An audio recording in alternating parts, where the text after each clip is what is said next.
Do the rich people cringe and say, don't tell them that, Robert? Yes. Don't tell people what you know. Right. Keep them poor.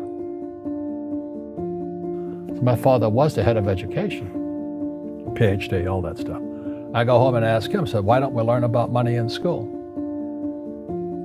And he looked at me and says, because the government doesn't let us teach that subject. The government tells us what we can teach and what we can't teach. And I thought that was strange. And I said, but aren't we going to school to learn about money? He says, no, your job is to get a job. I said, but you get a job to earn money. He goes, no, you're supposed to just get a job. I went, no. Isn't the purpose of a job to earn money? He goes, you're correct. I said, so why don't I just learn about money? I can skip the job part, you know? And he got flustered and he said, if you want to learn about money, why don't you ask your best friend's father about money? And I said, why? That's Mike. So I asked him. He says, because Mike's father is an entrepreneur. And I said, what are you? He says, I'm an employee. I'm a government employee. I went, oh, what's the difference?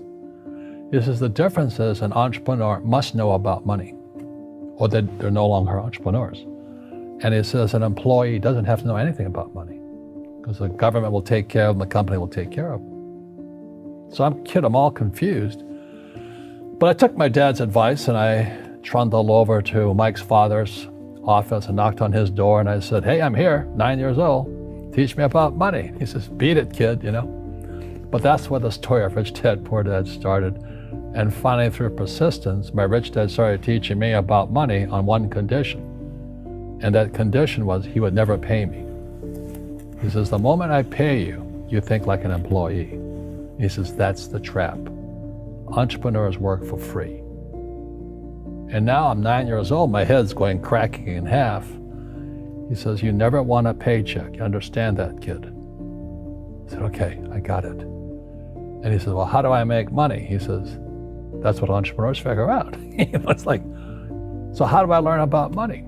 So he would just break out a Monopoly game board. So I would work for free. I'd pick up cigarette butts, and he had hotels and restaurants, and I would clean and do menial tasks.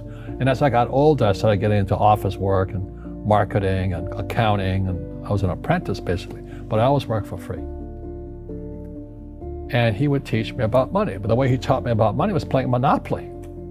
And finally one day I got upset. I said, well, when are you going to teach me about money? He says, what do you think we're doing? We're playing Monopoly. He goes, no.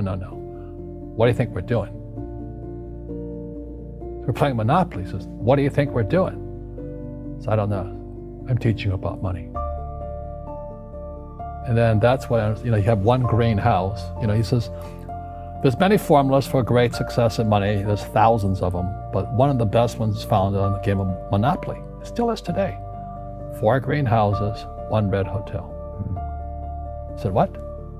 He says, one of the greatest ways to acquire great wealth is playing Monopoly in real life. 4 greenhouses, 1 red hotel.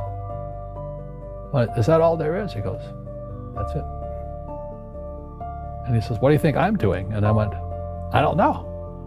So then he took me out and he showed me his greenhouses. And 10 years later, when I was 19, I was now in school in New York, and I come back to Hawaii, and Rich Dad had bought the biggest piece of land smack dab in the middle of Waikiki Beach. And when you go to Waikiki Beach today, you'll see the Hyatt Regency Hotel. That was his hotel. Just like the game of Monopoly. Just like the game of Monopoly.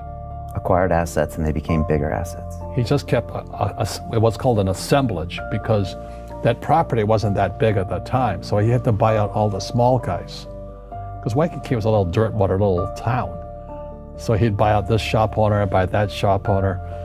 And it took him a while, but he finally assembled this large piece of property. And then he and Hyatt put up this giant hotel. And it just sold for $800 million.